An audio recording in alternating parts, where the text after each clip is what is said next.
Hi guys, welcome to Life is for the Living. As I promised, I am trying my level best to make sure that at least I keep the channel up and running. Very soon, I'll start giving shout outs again.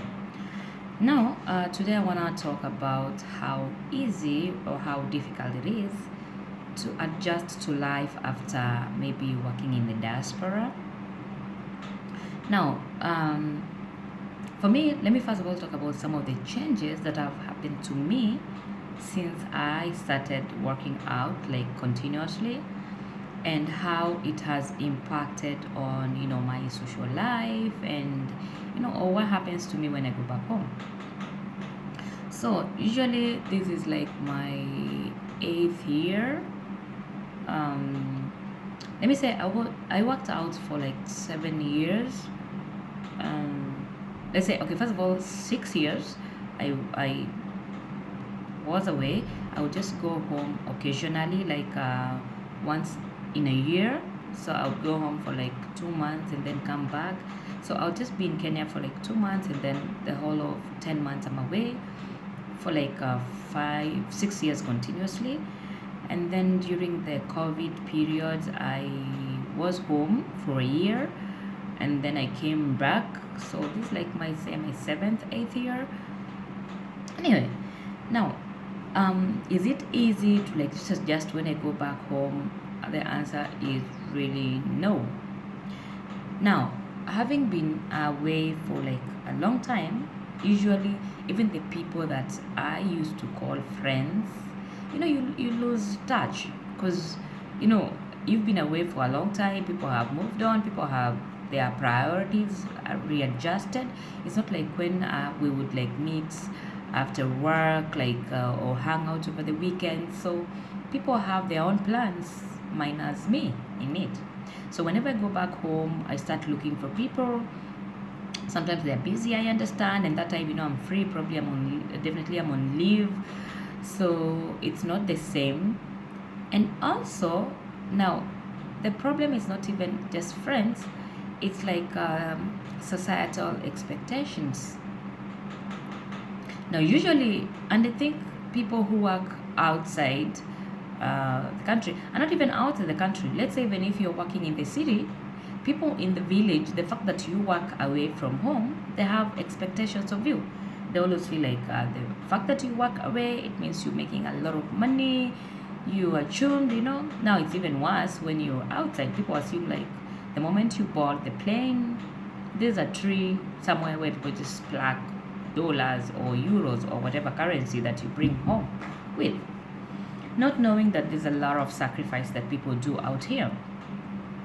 Like for me, out here, I would say I don't have a social life. It's such just work and home and all that. And that's why actually last year when I started the YouTube channel, I think for those who watched my previous videos, I talked a little bit about my social life. But then now when I go back home, of course, people expect you to have a lot of money, and there's no way people will expect you to you know ask for something from them. And definitely, whenever they ask for whatever kind of help they need, they expect you to come through. And if you don't, they start branding you like you being mean, and all sorts of things. And even if you give whatever help you can, it's never enough. So it's not easy to adjust uh, going back home.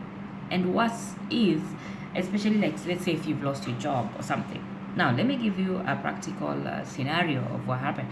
Like in 2020, 2019 came the way it was, and then the beginning of 2020 corona hit. And most people, their jobs got affected one or another. I was one of them. I remember my employer decided that they were doing some pay cuts, and then also shelving some people. So I was affected in a way.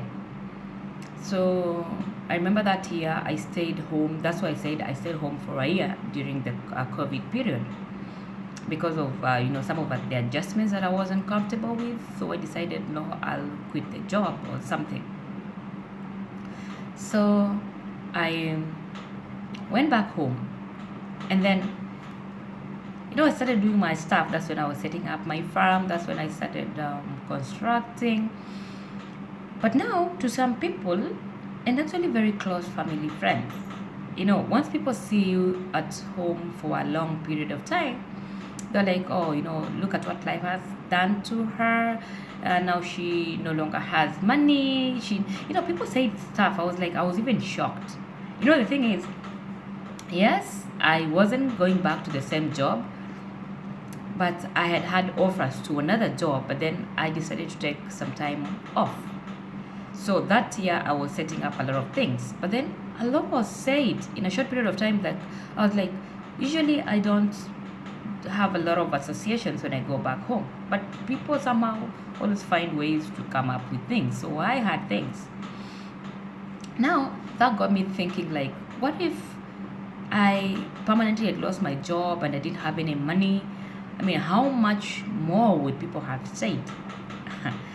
So anyway, I just want to advise, give some advice to people working, actually generally people who are working, whether you're working outside the country or whether you're working away from your home.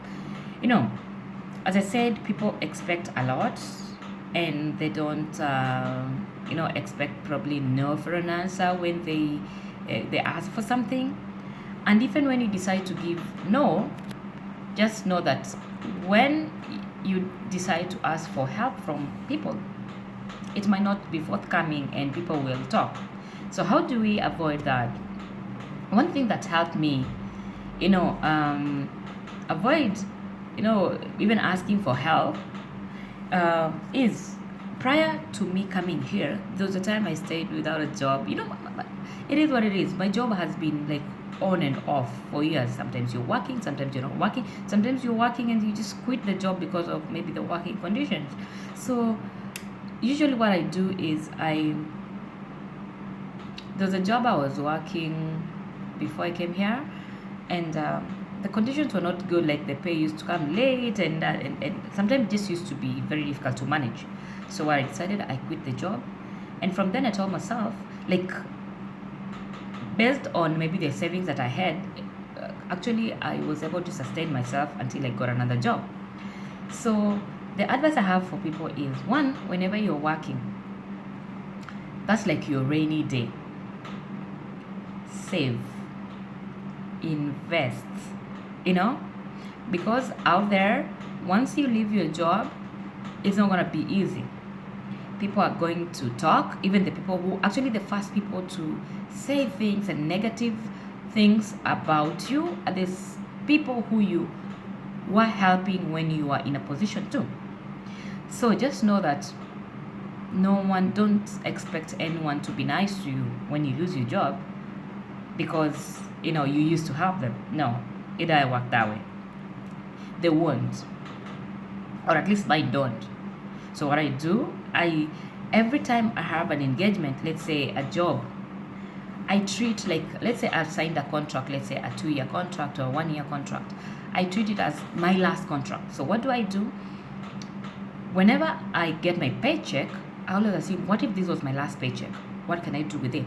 So I actually do save before I spend, because what if I don't get any more money? And with that, I developed a culture that can help me survive for some time. Let's say if I don't get a job, without going back to people and just letting people make you their walk all over you, or they give you something, but then at the back of their when you turn your back, they are saying all sorts of things. So actually, when someone comes to me and wants some sort of help, if I have, I will help. But if I don't have, I'll tell you I don't have, regardless of what you say. Because if I don't have, I don't have. And I always try to make sure that I keep my, let me say, quote unquote, begging or asking from people, at a minimum. Because I learned it the hard way when I tried, maybe asking for help, and I told myself never ever again. So it's not easy to adjust when you go back home. It's just like the social life, especially if you stay out for a long period of time like me, because my employer pays my ticket once every year. And if I have to travel in between, I have to, dig deep into my pocket, and sometimes I feel like it's just not economically viable. Sometimes it's like expensive. Unless I have to, I just don't. So usually I save the money, and then when I go back home, it helps me do one or two things. So in everything that someone does, there's always like an opportunity cost. Sometimes you have to, make a sacrifice, let go of something so that you can gain something.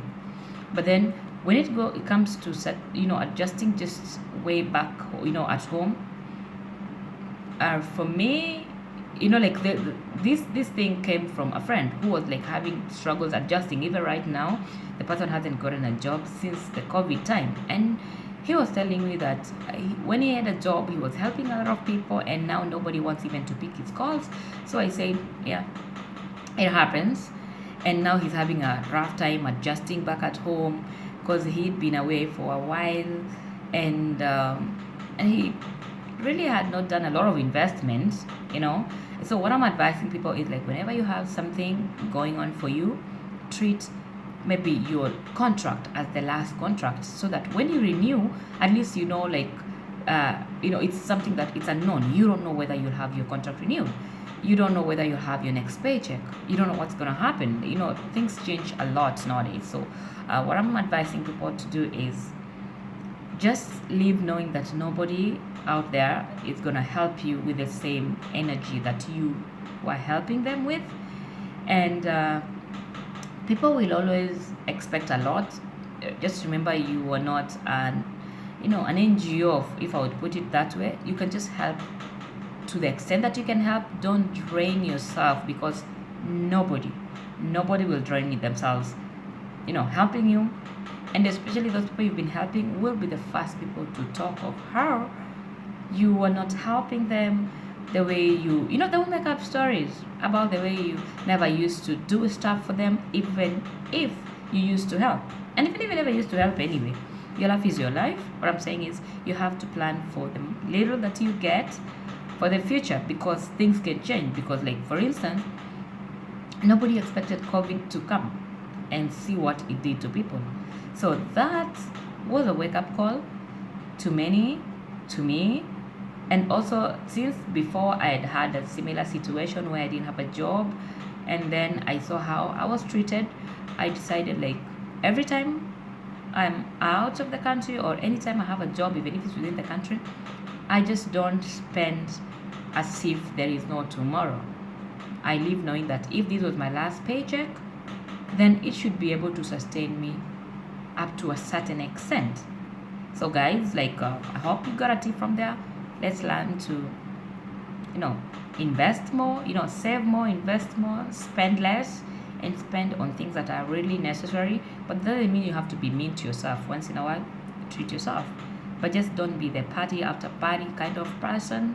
You want to please the whole society, to show them that you're doing well, show them that you have a nice job, because it is the same people who will come back and say stuff that you would never imagine that would come out of them. Anyway guys, until next time, blessings.